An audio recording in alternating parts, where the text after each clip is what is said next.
시카고 윈TV 미주 한 뉴스입니다. 치솟기만 하던 국제 유가가 주춤하고 있습니다. 지난 5월 이후 처음으로 배럴당 $100 밑으로 내려갔다는 소식입니다. 시카고 서버브 주유소도 갤런당 $6 근처에 머물렀던 것이 며칠 들어 $5 4.50센트 선까지 내려가 운전자들은 안도의 한숨을 쉬고 있습니다. 이것은 유가 상승의 원인이었던 공급 문제가 해결된 게 아니라 경기 침체에 대한 우려 때문이라는 분석이 나오고 있습니다. 뉴욕 거래소에서 서부 텍사스산 원유 가격이 3개월 만에 최저인 $99 선을 기록했으며 브렌트유 역시 배럴당 $10 넘게 떨어져 5월 이후 가장 낮은 수준을 나타내고 있습니다. 유가가 이렇듯 상승세에서 다소 주춤해진 것은 경기 침체 가능성이 커지는 가운데 석유 수요가 떨어질 거란 우려 때문으로 해석됩니다. 20년 만에 최고 수준으로 오른 달러 강세도 유가 하락의 요인으로 꼽힙니다. 그러나 공급 문제는 여전합니다. 우크라이나 전쟁 해결 기미가 안 보이고 최근 노르웨이 유전 노동자 파업으로 원유 생산량이 하루 13만 배럴까지 줄어들 수 있다는 전망도 나옵니다. 바이든은 이달 중순 인권 문제로 갈등을 빚던 사우디아라비아까지 순방하기로 하며 유가 잡기에 안간힘을 쏟고 있지만 주요 산유국들의 원유 증산을 끌어내 유가를 하락시켜보려는 그의 시도는 그리 만만치 않아 보입니다.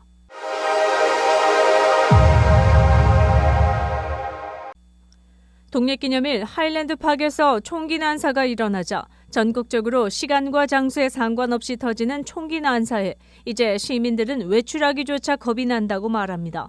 미 언론에 따르면 시카고 시내에서만 독립기념일 연휴 동안 최소 57명의 총탄에 맞아 9명이 사망한 것으로 집계됐습니다. 여기에 하일랜드팍 총기 난사는 포함되지 않습니다. 지난 2일부터 4일까지의 연휴 동안 미 전역에서 328건의 총기 사고가 발생해 132명이 숨지고 350명 이상이 부상당했습니다.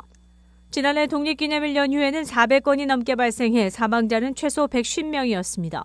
미국에서 4명 이상의 사상자가 난 총기 난사는 올해에만 314건이라고 워싱턴 포스트는 보도했습니다.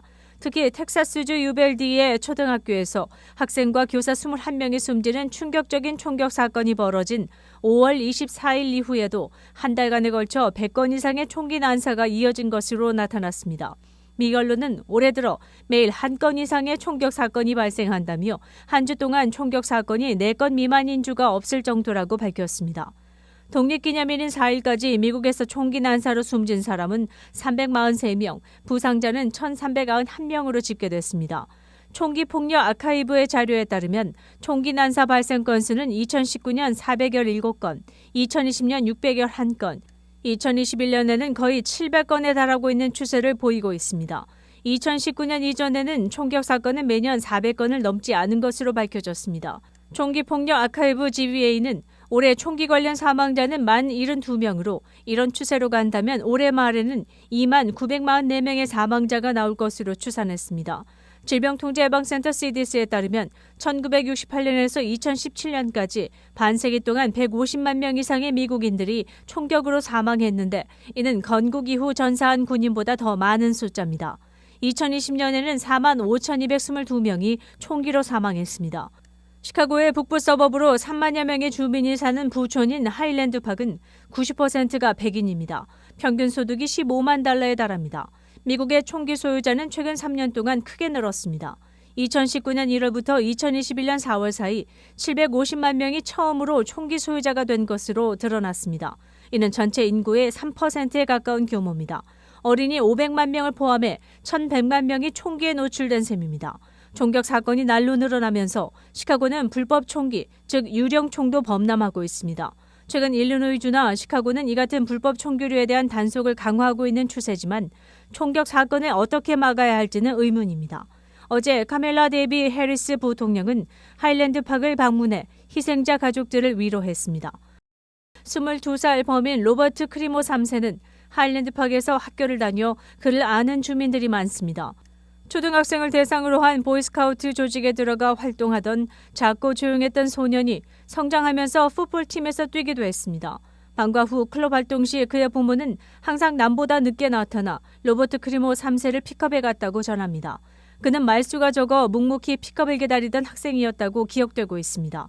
하일랜드박 시장 선거에도 출마한 그의 아버지는 비즈니스맨으로 지역 유지처럼 활동했으나 아들과의 관계가 썩 원만해 보이지 않는 가족이었다고 지인들은 전합니다. 사건 직후 그는 여자로 변신하고 현장을 빠져나간 것으로 확인돼 충격을 주고 있습니다. 감시 카메라에 찍힌 그는 여장을 하고 대피하는 군중들과 섞인 채 현장을 빠져나온 후 집으로 가서 자동차를 몰고 도주한 것으로 드러났습니다. 한편 그의 총격에 희생된 7명 중 2살 된 아이의 부모가 포함된 것으로 밝혀져 세인들을 놀라게 했습니다. 30대 중반의 메카시 부부는 아이와 함께 독립기념일 퍼레이드를 구경하고 있었으며 부부는 총에 맞아 사망했고 2살 박이 아들만 현장에서 살아난 것입니다. 아이의 조부모를 찾아냈으며 약 3만 6천 명의 기부자들이 아이를 위한 기금 모금을 시작해 6일 현재 모금액은 200만 달러에 달한 것으로 전해졌습니다. 체포된 용의자는 무차별 총기 난사와 관련 7개의 죄목으로 1급 살인 혐의를 받고 법정에 출두할 예정입니다.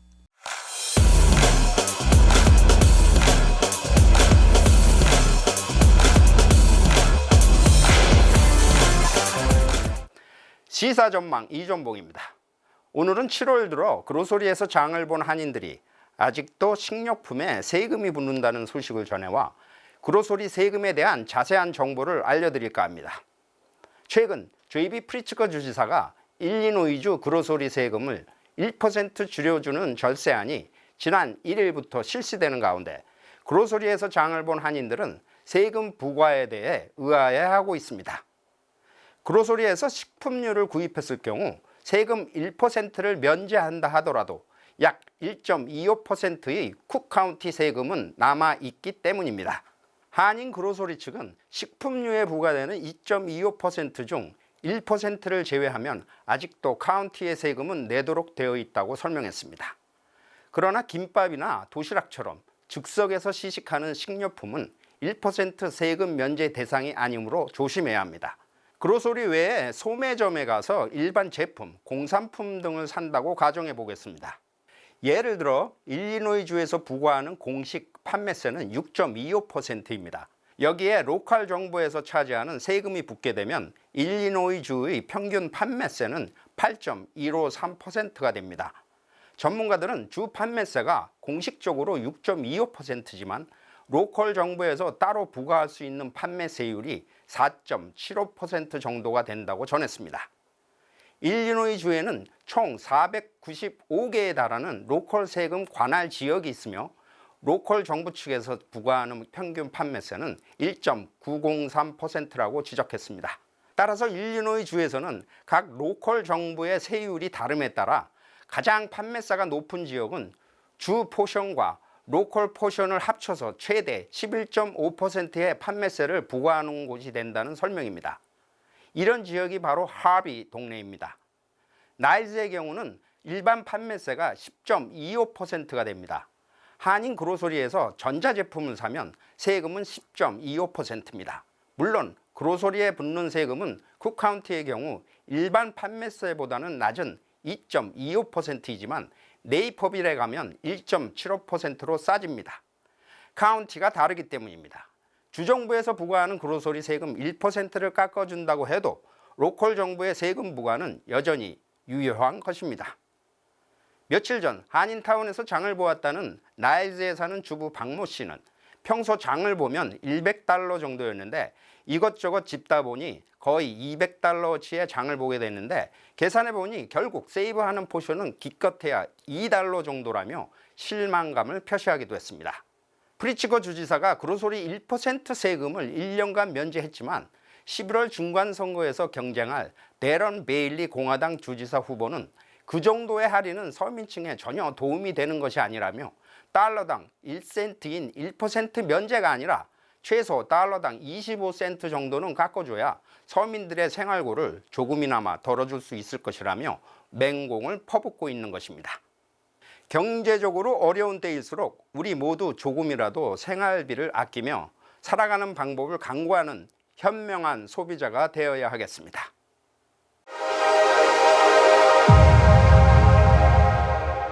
차량용 반도체 부족 현상이 계속되면서 제너럴 모터스가 생산에 큰 차질을 빚는 것으로 나타났습니다. GM은 올 2분기 반도체를 비롯한 특정 부품이 모자라는 바람에 해당 부품만 빼고 만든 미완성 자동차 재고가 9만 5천 대에 이른다고 밝혔습니다. 이 같은 미완성차는 대부분 6월에 조립한 자동차로 올해 말까지는 완성해 판매 가능할 것으로 회사 측은 전망하고 있습니다. 미완성차는 GM의 2분기 전체 판매량의 58만 2천 대의 16%에 해당합니다. 부품난에 따른 이 같은 생산 차질은 2분기 실적에 상당한 타격을 줄 것으로 보입니다.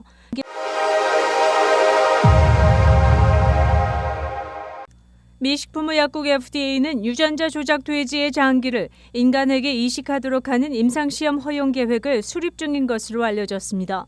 최근 월스트리트저널이 전한 바에 의하면 임상시험이 언제 시작될지는 불분명하지만 임상 허가 신청은 케이스별로 처리될 것으로 보입니다. 월스트리트저널은 식품의약국이 이런 움직임을 이어가 임상시험이 허용되면 이는 장기 기증의 극심한 부족 현상을 완화시키기 위한 일련의 노력의 핵심 과정이 될 수 있을 것이라고 평가했습니다. 메릴랜드대 의료센터는 올 초 말기 심부전 환자인 57세 남성에게 인간 면역 체계의 거부 반응을 유발하는 유전자를 제거한 유전자 조작 돼지의 심장을 이식하는 수술을 진행했습니다.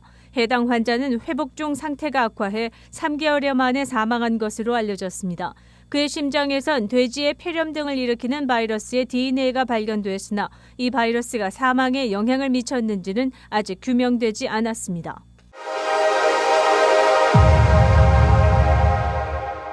시카고 한인동포 일간지 한국일보는 전자신문으로도 배포됩니다. 시카고 한국일보 무료신문은 가까운 한인식당이나 마켓에서 볼 수 있습니다. 뉴스24에서는 여러분의 제보를 기다립니다.